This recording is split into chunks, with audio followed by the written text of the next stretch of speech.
Abadalà, responsabile del settore futsal dell'Athletic Club Palermo, una squadra che non ha iniziato benissimo il 2024, almeno sul piano dei risultati. Dici un po' il termometro della situazione all'interno della squadra. Sì, diciamo che i risultati di questo mese di gennaio non sono stati quelli che ci aspettavamo. Sapevamo, a dire il vero, che da gennaio si cominciava un altro campionato per tanti motivi, perché le squadre sono rivoluzionate un pochino, chi più chi meno, un pochino tutte. Sapevamo che si apriva un altro campionato. È inutile negare che ci aspettavamo qualcosa di più nel mese di gennaio. Abbiamo fatto una vittoria, un pareggio e una sconfitta, ma diciamo che la vittoria di sabato scorso è arrivato all'ultimo secondo. Abbiamo perso all'ultimo secondo a Monreale con gli ultimi in classifica, abbiamo pareggiato in casa con le Tinanesi, sicuramente ci aspettavamo uno score diverso. Sappiamo, ci stiamo facendo piccoli, con la squadra è molto unita, che è la cosa più importante. Essere squadra bisogna esserlo nei momenti di difficoltà, perché nei momenti di vittoria siamo tutti bravi a essere squadra. Devo essere sincero, l'organico dell'Athletic Palermo sta dimostrando di essere squadra vera in un momento difficile come questo. Spero che la vittoria con Sant'Isidoro all'ultimo secondo sia la chiave di volta e la svolta, e cominciare dalla prossima partita che ci aspetta, partita molto importante e molto sentita, di fare meglio e di cominciare un percorso che chissà a fine marzo dove ci può portare.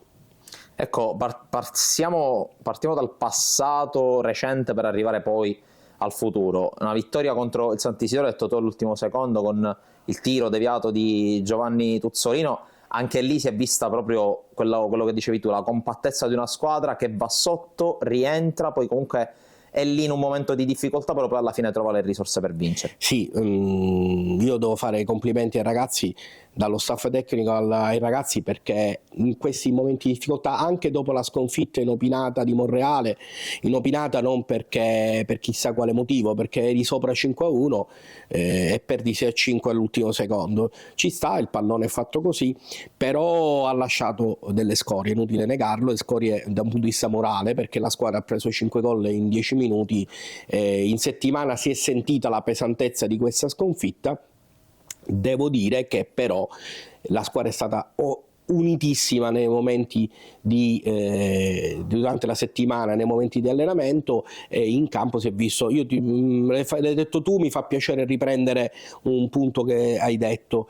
Al momento in cui abbiamo segnato, la panchina è entrata in campo in maniera non corretta, però la gioia era talmente tanta che sono entrati tutti ad abbracciare Giovanni. La squadra è molto unita, ci teniamo molto bene, molto a fare bene, sappiamo che viene adesso il bello. Dall'inizio campionato dico sempre ai ragazzi, sono gli ultimi 3 mesi quelli importanti, adesso ci avviciniamo agli ultimi 2 mesi, febbraio e marzo, dove si decidono le sorti di questo campionato e noi vogliamo dire la nostra.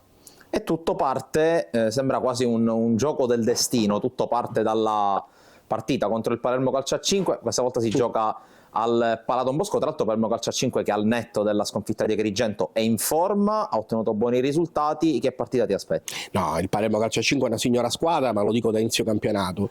Ritorniamo a Pala Bosco, dove abbiamo cominciato la stagione quest'anno con la partita di Coppa che ci ha visto sconfitti 4-1. Speriamo di invertire il trend, il risultato della prima partita a Pala Bosco.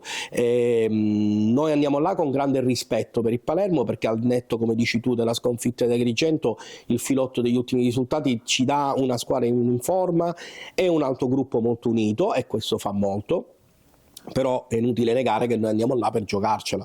In questo momento un campionato corto a 12 squadre con gli ultimi 2 mesi, ogni partita noi andremo in campo per vincere, a prescindere se giochiamo con la prima o l'ultima in classifica. È un derby molto sentito per loro e per noi, ripeto, massimo rispetto, ma ci andiamo a giocare la partita, non essendo al massimo della condizione sia di organico che atletica, ma non è importante. Noi andiamo là per fare la partita, cercare di vincere e poi ci porteremo a casa qualunque risultato venga, sapendo che avremo dato il massimo. Questo è importante.